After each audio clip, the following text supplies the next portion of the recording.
Hey! Well, now that we've got the leads under the caravan and the plugs run to either side, it's probably time to make this a bit more self-contained, because I really just want to be able to whip this out, have a shower, and not have to sort of connect the pump and blah blah blah, and all these little things connect the gas. And I mean, we still will be doing that, but it's just all in one unit. So I was thinking of like attaching the pump to the side of the unit if we can, if there's space beyond there. Putting like a little inline switch so you can turn this on and off next to the shower rather than have to go back to the plug side and disconnect. And yeah, that's pretty much it, I guess. We've got some adapters to get this hose working, and I guess we'll just see how it goes, because I'm not really too sure how it all goes together yet, but we'll have a quick look and see. Just see what happens, see what we end up with.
Interesting.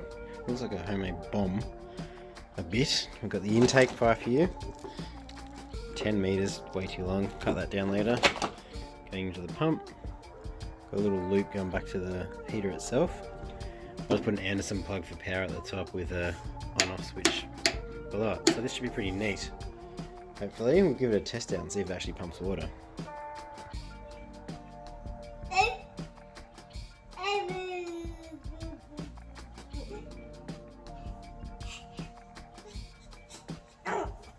So it's the next day, got this thing hooked up. I had to do some adjustments on these Anderson plugs. They were too flush to the bottom here, so they weren't, you couldn't plug them in at all. So spaced it down 2mm, easily plug and plays now. So basically if you're out free camping somewhere, you got a 10 meter Anderson plug lead, so you can go out to, 8-10 meters away from the caravan. Got a hose running back to a jerry can. Obviously you can move the jerry can to go wherever this goes, but in this scenario it's just running straight from the drawbar. That's full of water, just dunked in there. And then this bomb looking contraption we made should suck water up through this loop with a switch to turn it on and off, and you obviously standing here with the shower head anyway, and yeah, plug straight in. So gas bottles underneath it, it should be good to go. I think maybe these pumps are more designed to push water, not pull it over 10 meters. So this might have to actually go on the other end of the hose eventually, or I'm not sure yet. We'll see how it goes, see what the pressure's like, but let's give it a go. I gotta flick power on in the caravan for the pump to work, because it's off a fuse.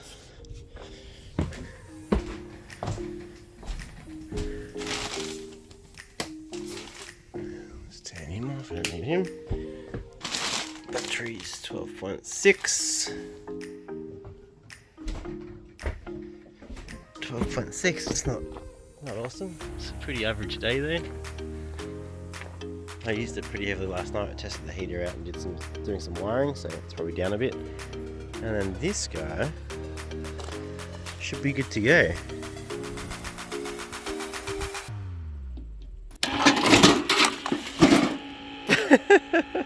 Let's start that again. This needs a better hook.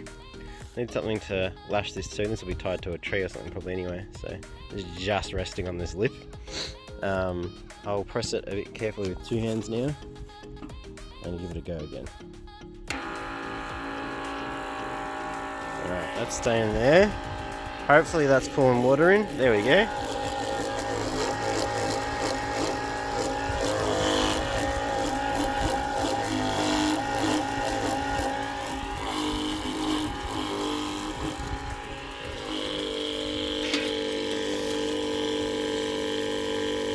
That's pretty solid. No air bubbles now. Flick the gas on. I should probably turn this on.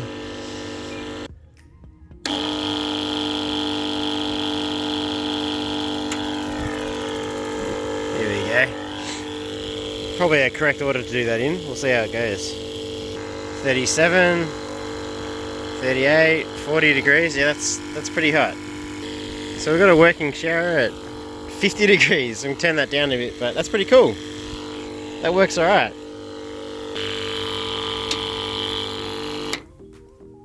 Happy with that. It's a bit of a setup, like it's bulky and you've got multiple things to run out and set up, but if you're in a spot for 2 or 3 days and you need a shower, especially if you're beside a water source or something, you can drag that hose into it. You kind of just got unlimited showers, so that's pretty cool. Alright, I'm in a bit of a rush today to do a few things, so we're going to wrap this shower up and I'm going to move on to some other stuff. We've got to start cutting the cushions in for the interior and there's still a table to make, so I'm going to start doing the cushions so Danica can start sewing. Cool. This doormat's so good.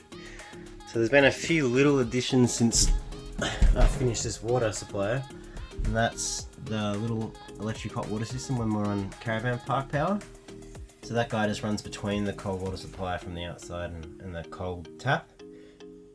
You can just choose the temp you want and turn it off if you want to, and if it's off, it's just a pass through, so it's cold water. But if you go to Caravan Park and you want hot and cold water, you can use the 12-volt sub tank and this guy, and it will actually mix between the two. So there's effectively 3 water choices. You got the 12-volt sub tank, Caravan Park cold water, and Caravan Park hot water. But you can't have the hot and cold water from the Caravan Park at the same time, if that makes sense. The only thing I've got to sort of finish up here is this is the ignition system for the stove. I'm out of breath, so I've been running around. Is the little 12-volt pump, and it just leaks from those 2 blue end fittings. The hose is the wrong size and they're just a crap fitting, so I'm going to take them off and put a little hose clamp on those and hopefully we get rid of the water leaks. So at the moment we've got it mains,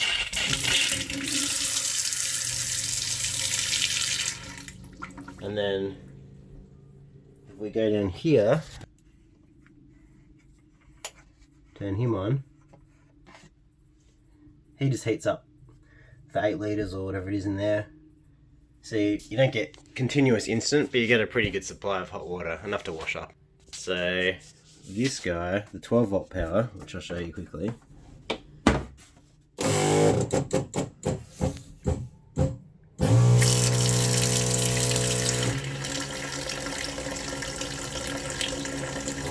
I might have to fill the tank up.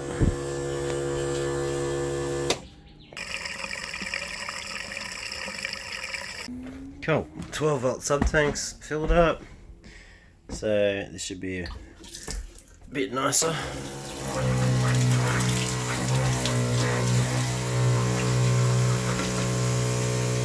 And it just basically leaks around the blue, I think. It's hot water. Hot water from the electric tank. It's pretty cool. But yeah, I want to fix this little guy down here. So there actually is a leak one. Can't see any leakage, but I'd like to get rid of that twist anyway. So we'll take that bottom one off and see if we can fix that. So that's where it leaks. Leaks on the top once it's under pressure, building like a header pressure, just dribbling down there. So we'll replace that one. Done the bottom one already. That's not leaking, so we'll do the same on the top.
crack a day. It's 2 days before Chrissy, I think. 3 days before Chrissy.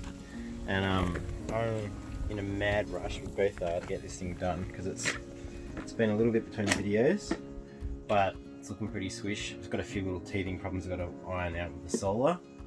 But basically just an update. So here it is. Bed's in, I think, since last time we were looking at it. And I've done a few little changes with the solar.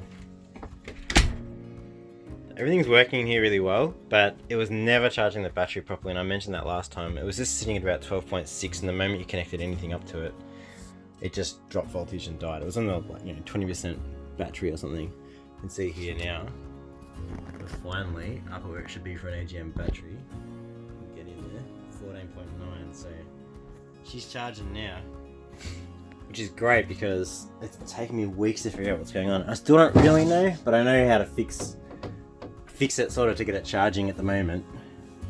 And what was really going on is this guy was putting out maybe 12.5 volts. So the battery was just staying at like 25%. And I was disconnecting everything and figuring out what was going on with it, and it just wasn't changing it. And then the one thing I didn't disconnect was the car input, because when the car was connected it was going to 14 volts. But when the car's not connected, there's some sort of short or drain on this line under the Caravan. So I just flipped the blade fuse out, and immediately this starts cranking up to 14.8, which is what it should be on a dead flat battery for an AGM. So with that AGM lead connected for the C-Tech. I've got a smart alternator in the car, but we're not really... Well, I haven't run the positive from that yet, so I should really hook that up. But at the moment, just the AGM hookups to the negative of the battery. It was to the chassis of the Caravan, but the chassis of the Caravan's not earth when it's not plugged in, so that wasn't flipping the voltage up to 4.8, it was only at 4.4. So, happy to answer any questions about this stuff if anyone else has got a C-Tech 250 SA, but because there's not many videos on them, how to wire them up properly. There's people running them successfully, but if you have little teething problems like I did, it takes a bit of time to do it and get it working right. But we're all cranking through now. I've just got to trace this back and find out where it's shorting or what the leak is. I don't know why it does that. It's probably going up to the existing wiring for the lights, I think. Because with the blade fuse out, I'm not sure if the lights work. The lights work. I have to figure out where that goes. It might be the fridge that's shorting it, because the fridge comes off that, I think. And then all I did was, in a bit of a panic, I rushed out and got a half decent AGM battery charger. It's $150. Not rated for this size of battery, so it won't do it as quick. But you can select the battery type, and it definitely does AGM. It's like 7.5 amps at 7.5 amps at slow charge. No, at the fast charge, and 3.5 or 3 for the slow charge. So it's doing a bit. I mean, this is probably doing not quite that, but close to it as well on a full stunning day like today, which is why we're at 14.9. So this should be charged today just from the solar. So I haven't actually used this yet, just tested it. It's just sitting here loose. We just plug that into one of the Caravan outlets, and if we're like, a couple of days of cloud, if you're just copping like a really bad run of weather, it's not charging from the solar, and you're going to free camp the next night, you just connect that guy into the socket. And I've left the terminals on here, so you can just plug this into the lead, and away you go. It's got a 9-stage charger. It'll resurrect dead batteries. It'll float them when we're not using it for 6 months or something, and keep it all healthy. So that's that. Half the cushions are done now. These two haven't been done yet, so we've got those to finish. Bed's in, hydraulics, well, the gas struts work great with the bed now, even with that weight, which is awesome. Blinds are done. Even got some pretty fancy stuff in here. Got to put it in that cupboard. Basically on that cupboard there, I've got to run a power lead into it, but that pointing straight down to that blind is a projector. So just a fancy little glamping add-on. We can watch some movies or YouTube or whatever you want to do in bed, which is pretty cool. Just a little LED projector. I've tested it, it works really well. It's actually a massive screen from there to there. It's bigger than that blind. It's probably from that light to the wall and the whole width of that. So you almost want to shrink the screen down, it's so big. And that works really well even in daylight. So I'll show that one a bit later. Microwave's working, water's working. I think we're all good in here. I've got a few little things I've got to finish up with the wiring. Aircon works. I've got some plants now, which is pretty cool. Table's in, and it folds down, goes onto the bed, which is really neat.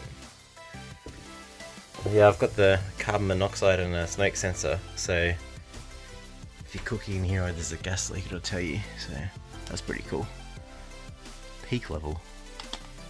Yeah, haven't had 1 milligram per million particles per million. Haven't had 1. whatever it's running. So yeah, just doing some organizing of the stuff in here. Just got a whole lot of stuff to bring in. We opened the fridge up the other day, and what it did is it's so sticky it's pulling the seal out, which is really annoying because it's a huge pain in the ass to get that back in. So what I might do, let's pull it out here too. What I might do is next time this actually have some time, I'm going to pull this door off, put the seal back in, and I'll screw through the plastic to the back part of the seal so it can't pull again. It's just really sticky on the painted surface, so I know I said I'd let it dry, I wouldn't ever do that again. It's done it again, so pretty over that. So I'll screw that in so it doesn't do it. And I was going to put a barrel lock in there, but this little guy is just as neat. If you close it down and you put just like a little pin into the fridge, that locks it.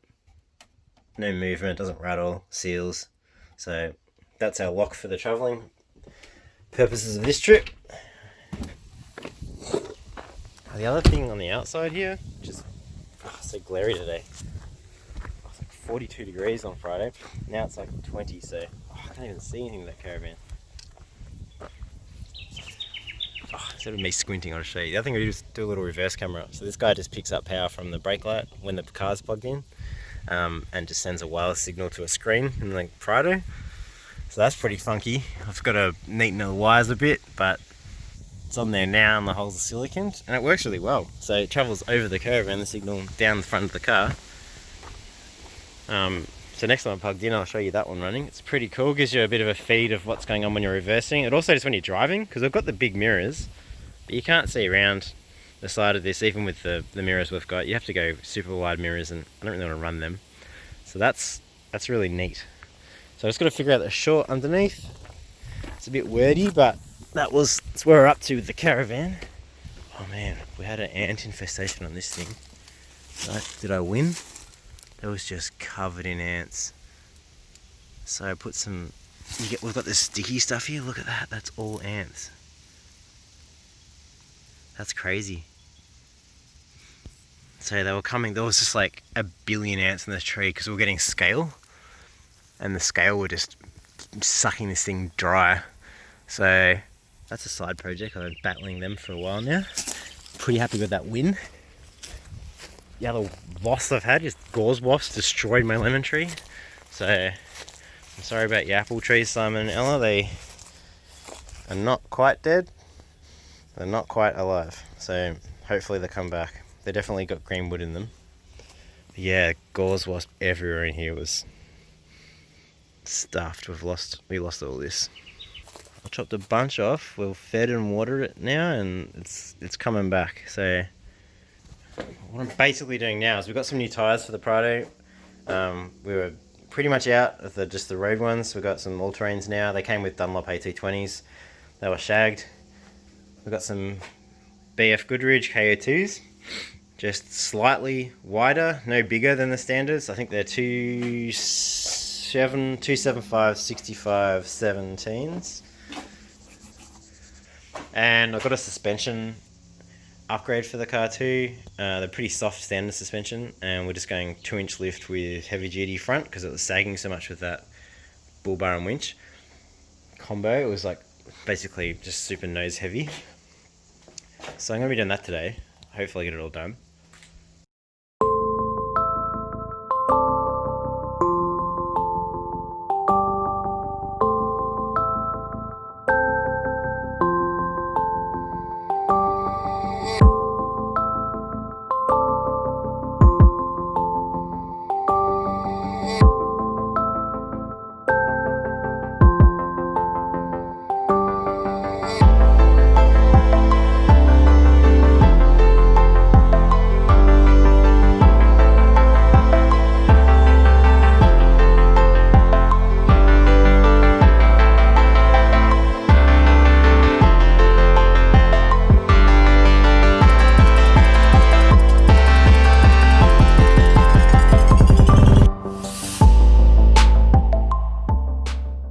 So that's done.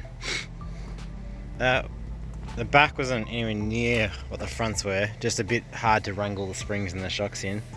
I've left this tyre carrier off. It does fit with it on 275, but I've just left it off. It's just easier to get to, and I kind of like the look of it. So yeah, the back ones here, you don't have to do anything fancy. You really just got to drop the diff down, so jack it up off the chassis rails at the rear. This shocker that you've under that top nut and the bottom one just comes out, and of its own accord really. And then the springs at the back, you just need to get the spring compressors onto those to wedge them in and out. And I used a little bottle jack between the bump stop and the diff there, just to lower the diff a bit.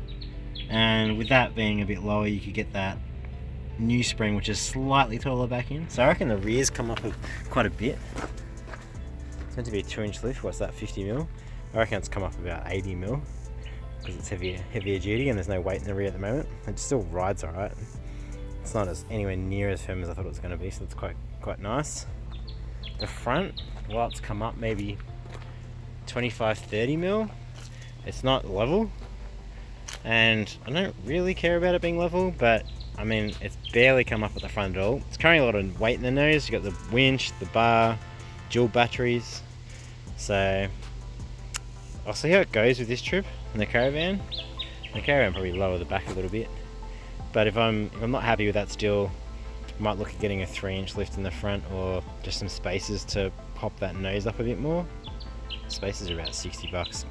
They're also illegal, so we'll see how it goes. 3-inch lift might be better. Get more travel out of some new shocks anyway. I'd rather not. I just spent some money on these ones, so all in all, it looks pretty good. Pretty happy with it.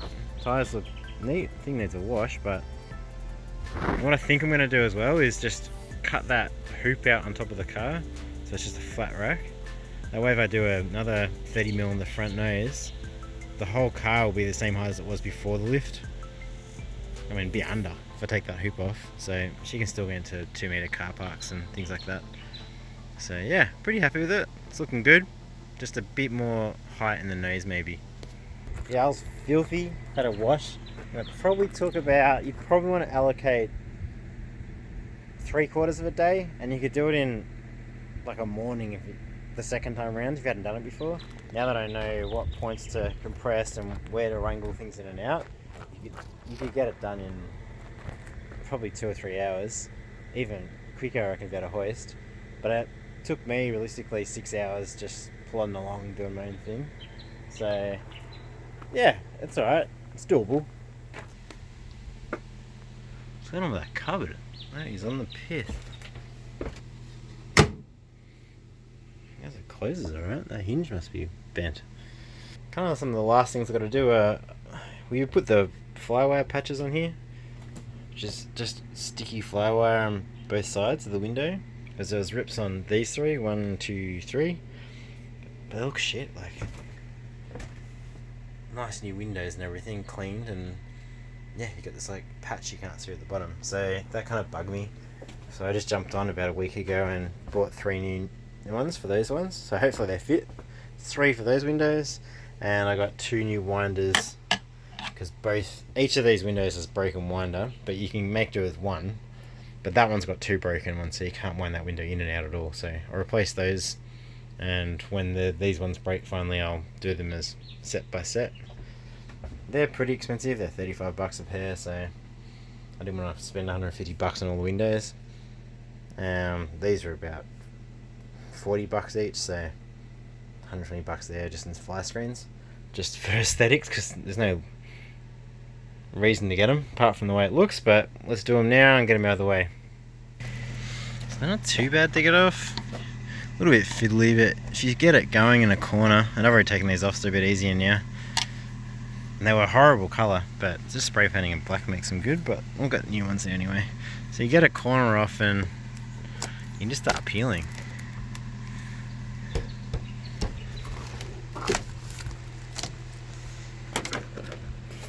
I should be careful with it in case our new ones are the wrong size. And that's pretty much it. Put him there just for now. We'll try the new one. I don't have a camera holder down here, but see how we go.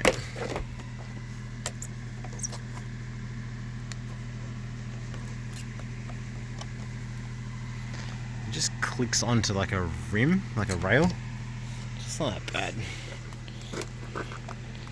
Size looks good.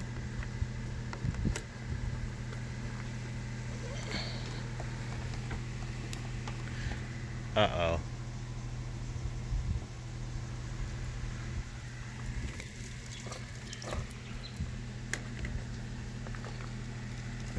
Width's good.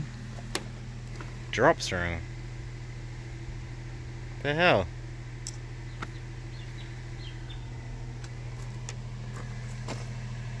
I'm gonna measure that. I'm pretty sure I did it right.